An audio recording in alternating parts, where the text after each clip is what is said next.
Quintus Smyrnaeus, The Fall of Troy, Episode 7. This is from Book 1, lines 22 through 25. Me tisa'an kata de monalengche esi chalepse.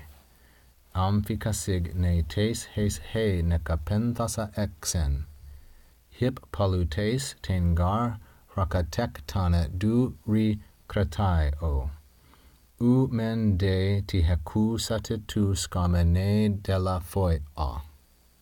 In this portion, Quintus is explaining why it is that Penthesilea, the queen of the Amazons, had come to Troy.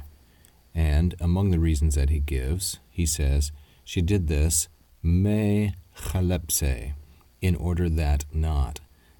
This is a negative purpose clause and is sometimes translated by the archaic word lest.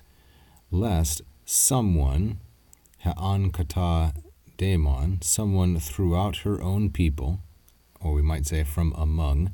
So kata is the preposition which takes the accusative here, daemon, and it's modified by he'an, which is a possessive adjective, a reflexive possessive, lest someone throughout her own people should refute, or perhaps be angry with her with all kinds of recriminations, elenke esi.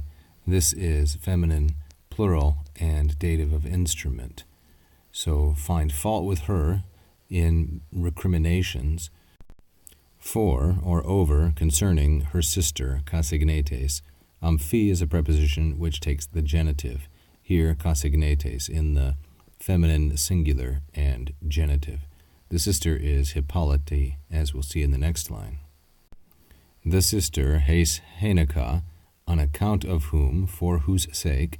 Heneka here is like a preposition, but it takes a preceding genitive. It's very similar to gratia in Latin as well as causa, for the sake of, with a preceding genitive, or on account of. So concerning her sister, for whose sake, on account of whom, she increased exen. Here, this is the verb in the present tense from exo.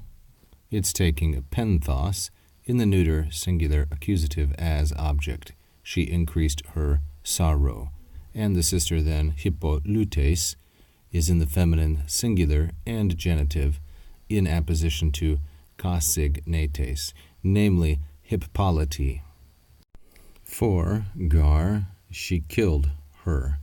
Katektana is the aorist of the verb katakteno, and its object is tain, which is feminine, singular, and accusative.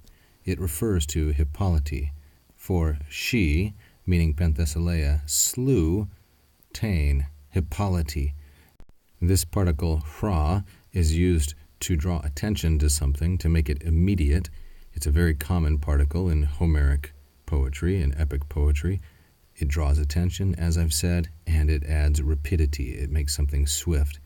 For she slew her straight away, duri krataio, with a strong spear, neuter, singular, and dative, a dative of instrument. Although she did not do this, umende ti hekusa, not, however, willingly hekusa, with respect to it. So she did not, in fact, men, do it willingly, de, but she did it tuto ska mene, feminine singular nominative participle in the middle, as she was making ready. This is tituskomai, is the first principal part, as she was making ready or preparing for a deer or a stag. So, trying to hunt and kill a stag, she accidentally slew her own sister, Tain, Hippolyte.